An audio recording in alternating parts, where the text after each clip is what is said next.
Welcome back दोस्तों। आज मेरी जो आज मेरा जो टॉपिक है वो ये वाली ड्राइव है ATV312 HD15N4 15 kilowatt 20 HP। Voltage आपको नज़र आ रहे होंगे 380 से 500 वोल्ट। अच्छा, इसका बिल्कुल बेसिक मैं बताऊंगा कि किस तरह इसके कौन कौन से पैरामीटर जब हम ऑन करते हैं तो किस तरह आते हैं और किस तरह होता है। तो आप ये देखेंगे कि ये इसमें बटन है, ये मूड का बटन है, आपने मूड दबाना है, सेट और रेफरेंस कितना सेट किया हुआ है वो, और रेफरेंस पे आप चले गए तो सेटिंग्स में किस तरह जाएंगे ये सारा बताऊंगा। ये स्किप का बटन है।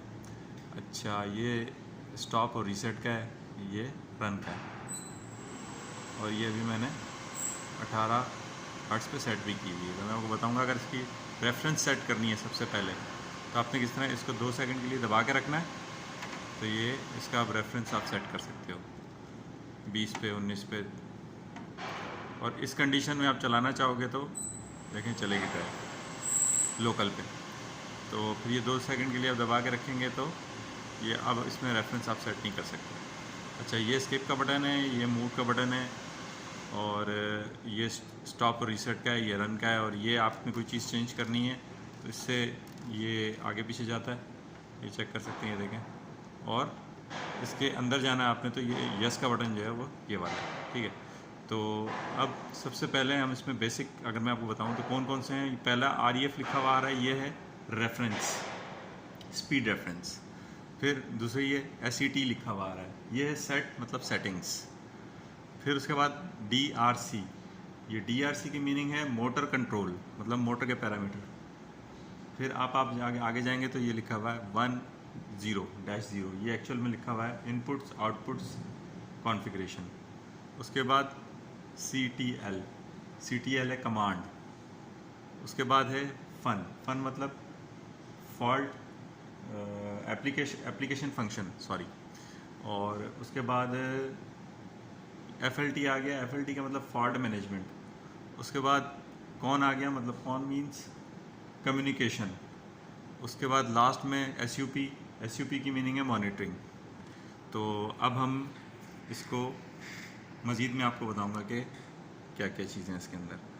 अब सबसे पहले रेफरेंस में जाते हैं। रेफरेंस का तो मैंने आपको बता दिया जिस तरीके से कि आप इसमें ये रेफरेंस पे क्लिक करेंगे तो ये AIUI, ये इसमें आपने ये 98 सेट हुआ है, और इसका मुझे मैं आपको बताऊंगा बाद में। ये FR फ्रिक्वेंसी हाई आपने कितनी सेट की है, मैंने ये फ्रिक्वेंसी रेफरेंस अभी 19.7 सेट की हुई है। इसको कम या ज़्यादा करना है तो आपने बैक जाके इसको 2 सेकंड के लिए दबा के रखना है, तो अब ये इसमें आप फ्रिक्वेंसी चेंज कर सकते हैं। 2 सेकंड के लिए दबा के रखेंगे तो ये वापसी आ जाएगा। अच्छा जी, इसके बाद रेफरेंस के बाद सेकंड पे आ गया सेट। अब सेट में बहुत सारे पैरामीटर हैं क्योंकि ये सेटिंग है। जैसे एक्सेलरेशन इसमें आप सेट कर सकते हैं, डीएक्सेलरेशन सेट कर सकते हैं। उसके बाद लो set point, high set point, सही है, लो सेट पॉइंट 0 ही होगा, हाई सेट पॉइंट 20 रखा हुआ है। उसके बाद स्किप करेंगे तो इसमें फिर ये ITH एक सेटिंग है, फिर ये UFR एक सेटिंग है, फिर ये FLG बहुत सेटिंग, इसमें बहुत सारी सेटिंग्स हैं। मैं आपको बिल्कुल बेसिक्स ही बताऊंगा कि बेसिक सेटिंग किस तरह इसमें डलती है। फिर ये DRC जैसे मैंने आपको बताया था, ये मोटर कंट्रोल है। तो ये आपने बता रहा हूँ BFR, ये सबसे पहले आपने जब भी ड्राइव आप ऑन करेंगे, इसको पावर अप करेंगे तो ये पैरामीटर ज़रूर सेट करना है क्योंकि इसमें इसकी फ्रिक्वेंसी सेट होगी, ये ड्राइव की मोटर कितनी फ्रिक्वेंसी पे चलनी है। तो ये 50 पे या 60 पे, तो हमने इसको 50 पे चलाना है, 50 हर्ट्ज़ की मोटर, तो ये इसको सबसे पहले सेट करना है। उसके बाद ये बहुत अहम पैरामीटर है, इसको आपने ज़रूर सेट करना है क्योंकि अगर ये आपने सेट नहीं किया, अगर आपने इसको कमांड दे दी स्टार्ट की, तो ये मोटर 60 हर्ट्ज़ पे है और 60 हर्ट्ज़ पे चलेगी, और 50 हर्ट्ज़ की मोटर होगी, या 50 हर्ट्ज़ की मोटर है 60 हर्ट्ज़ पे चल रही है, या 60 हर्ट्ज़ की मोटर है आपने 50 के सेट किया हुआ। तो ये सेटिंग जो आपकी जो है ना, ये वाला जो सेटिंग है, ये BFR, ये आपकी सेट होनी चाहिए मोटर के मुताबिक। तो ये ज़रूर आपने सेट करना है इसको। और उसके बाद मैं आपको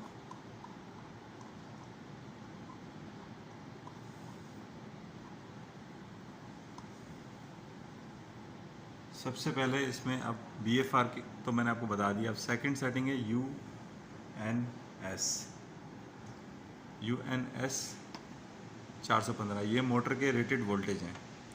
उसके बाद FRS, ये फ्रिक्वेंसी है मोटर की रेटेड फ्रिक्वेंसी, ये मोटर का पैरामीटर डाल लें। NCR, ये इसका मोटर का रेटेड करंट है। उसके बाद NSP, ये रेटेड मोटर स्पीड है 1450। उसके बाद ये मोटर का cos phi means power factor है। उसके बाद RSC, ये हमने नो किया हुआ है। RSC हमने नो किया हुआ है, ये है कोल्ड स्टेटर रेजिस्टेंस, इसको नो किया हुआ है क्योंकि इसको यूज़ ही नहीं कर रहे हैं। उसके बाद आपका इसके बाद नेक्स्ट पैरामीटर है आपका ट्यून, ये अभी हमने नो किया हुआ है। इसको ऑटो ट्यून करना है, मीन्स आप इसको ID रन करना चाहते हैं, आइडेंटिफिकेशन रन जिसे हम कहते हैं। ABB की ड्राइव में आइडेंटिफिकेशन रन होता है, उसमें ट्यूनिंग है, ऑटो ट्यूनिंग, तो ये वो है। उसके बाद TUS है,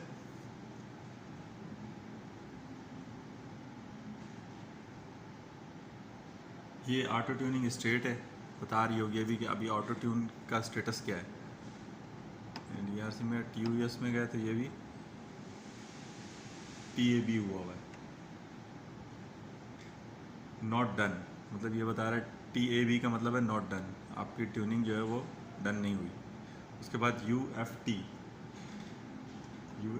है, आपने इसको किस मूड पे चलाना है, आया आपने इसको कांस्टेंट टॉर्क पे चलाना है, वेरिएबल टॉर्क पे चलाना है, पंप वगैरह। या अब सबसे पहले वाला जिसमें आता है, आप क्लिक करेंगे तो N आ रहा है, उसको N पे रखा हुआ है, तो N का मतलब है सेंसरलेस फ्लक्स वेक्टर कंट्रोल, इसको हमने रखा हुआ है कांस्टेंट टॉर्क पे। इसमें दूसरा है NLD है आपका एनर्जी सेविंग मूड। और इसके बाद P आपका है वेरिएबल टॉर्क, और ये L इसका जो है वो कांस्टेंट टॉर्क है। तो ये इसके बेसिक पैरामीटर्स हैं जो डन हो गए हैं। अब NRD की तरफ चले जाते हैं। NRD क्या चीज़ है, ये है नॉइज़ रिडक्शन, इसको यस करना है, नो करना है। ये है frequency with the random modulation, तो इसको देख लेते हैं ये पैरामीटर हमने क्या रखा हुआ है। क्लिक किया तो ये यस किया हुआ है, ठीक है। उसके बाद आगे है SFR स्विचिंग फ्रिक्वेंसी, ये 4 किलोहर्ट्ज़ पर रखी हुई है।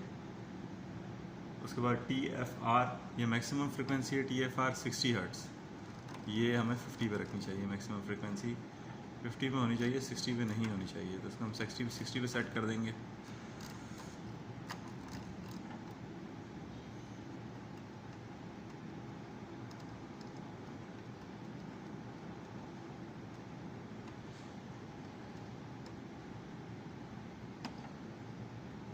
उसके बाद TFR के बाद SRF, ये है स्पीड लूप फिल्टर। तो इसका भी कोई ये बिल्कुल मतलब नॉन यूजेबल है। असल में ड्राइव में जब भी पैरामीटर डालते हैं, बेसिक पैरामीटर इसी तरह डालते हैं, लोकल कंट्रोल पे चलाना है, वो भी मैंने आपको बता दिया। अच्छा, एक और चीज़ कि आपने अगर इसको लोकल पे चलाना है तो आप इसमें जाएंगे CTL में जाके आपने फिर जाना है CD1 में भी लोकल पे सिलेक्ट है। अगर वाइट पे चलाना है तो आप इसको टर्मिनल से चलाना है तो टर्मिनल पे सिलेक्ट करेंगे, वायर पे चलाना है, लोकल चलाना है इससे तो आप लोकल पे सिलेक्ट करेंगे। अभी हमने लोकल पे सेट किया। ये भी एक पैरामीटर, बहुत अहम पैरामीटर है, ये आप फिर याद रखिएगा। CD1 के अंदर ये जाके CTL के अंदर जाएंगे, कंट्रोल के अंदर, फिर ये CHCF है, CHCF सेपरेट रखा हुआ है हमने, और ये CD1 जो है, CD1 के अंदर अपने लोकल सेलेक्ट किया हुआ है। तो इसको लोकल से चलाने के लिए आपको यहाँ पे लोकल रखना पड़ेगा। तो ये इसका मेरा बेसिक बताने का मकसद था। वीडियो अच्छी लगी हो तो लाइक कीजिएगा, चैनल को सब्सक्राइब कीजिएगा।